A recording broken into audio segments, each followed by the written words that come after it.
Time travel, समय यात्रा, science का एक ऐसा पहलू जो हमें रोमांचित कर देता है। क्या टाइम ट्रेवल संभव है?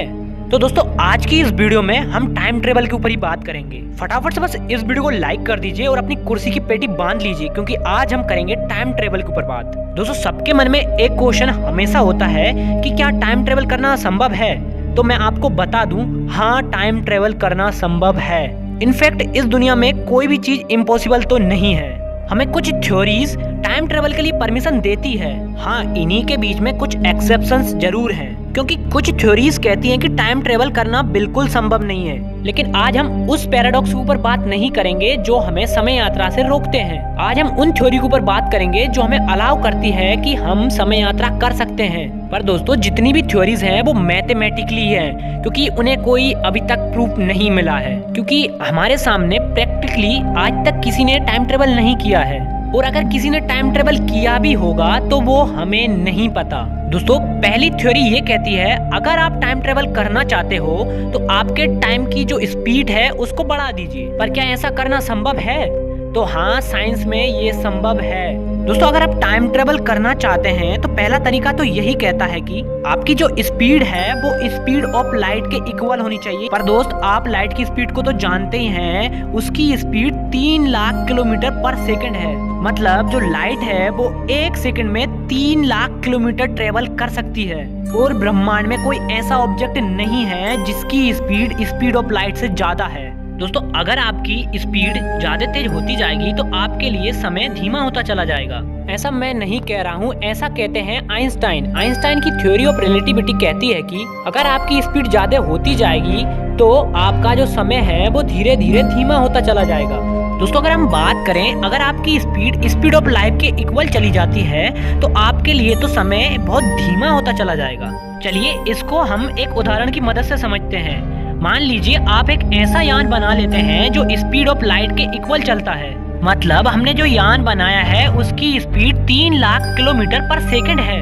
और जब आप यात्रा प्रारंभ करते हैं तब आप देखते हैं कि अभी 2023 चल रहा है, लेकिन आप आपकी यात्रा 10 दिन पूरी कर पृथ्वी पर वापस लौटते हैं तो आप देखते हैं कि 80 साल गुजर चुके हैं। मतलब अगर आप प्रकाश की गति से चलते हैं तो आपके जो 10 दिन गुजरे हैं वो पृथ्वी के 80 सालों के बराबर हैं। इस टेक्निक की मदद से आप सिर्फ 10 दिन में भविष्य में 80 साल आगे जा चुके हैं।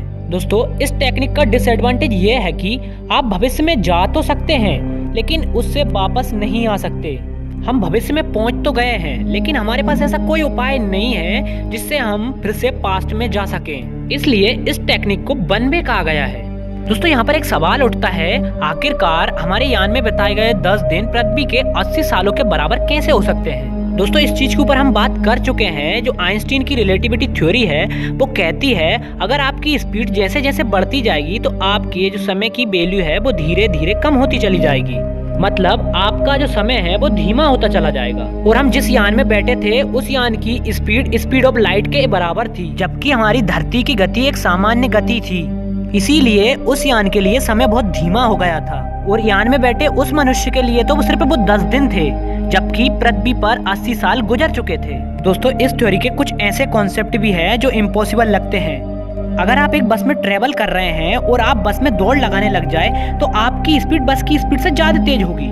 ठीक इसी प्रकार जो आदमी उस यान में बैठा है जिस यान की स्पीड प्रकाश की गति के बराबर है और वो व्यक्ति उसी यान में उठकर दौड़ लगाने लग जाए तो उसकी स्पीड तो प्रकाश की स्पीड से भी ज्यादा तेज हो जाएगी। और हमारा फिजिक्स तो ऐसा कभी अलाउ नहीं करता कि कोई भी ऐसा ऑब्जेक्ट ब्रह्मांड में मौजूद है जो प्रकाश की गति से भी ज्यादा तेज चलता हो, लेकिन उस समय उस व्यक्ति की गति तो प्रकाश की गति से भी ज्यादा तेज होगी। इसीलिए हमारे टाइम ट्रेवल की ये टेक्निक संभव नहीं लगती, क्योंकि ब्रह्मांड में ऐसी कोई वस्तु नहीं है जो प्रकाश की गति से तेज चल सके। दोस्तों एक और मिसकॉन्सेप्ट है इस टेक्निक को लेकर, वो ये है कि हम ऐसा कोई यान नहीं बना सकते जिसकी गति प्रकाश की गति के बराबर हो। मान के चलो हमने ऐसा यान बना भी लिया है तो हम इसको चलाएंगे कैसे? क्योंकि इसको चलने के लिए जो एनर्जी की रिक्वायरमेंट होगी वो हमारे पास है ही नहीं। इस यान को चलाने के लिए हमारे पास अनंत ऊर्जा होनी चाहिए, और इनफाइनाइट एनर्जी को हम लाएंगे कहाँ से? इस यान को चलने के लिए इतनी एनर्जी चाहिए जितनी हमारी मिल्की वे गैलेक्सी में भी नहीं है। दोस्तों इस कारण इम्पॉसिबल लगता है हमारा टाइम ट्रेवल।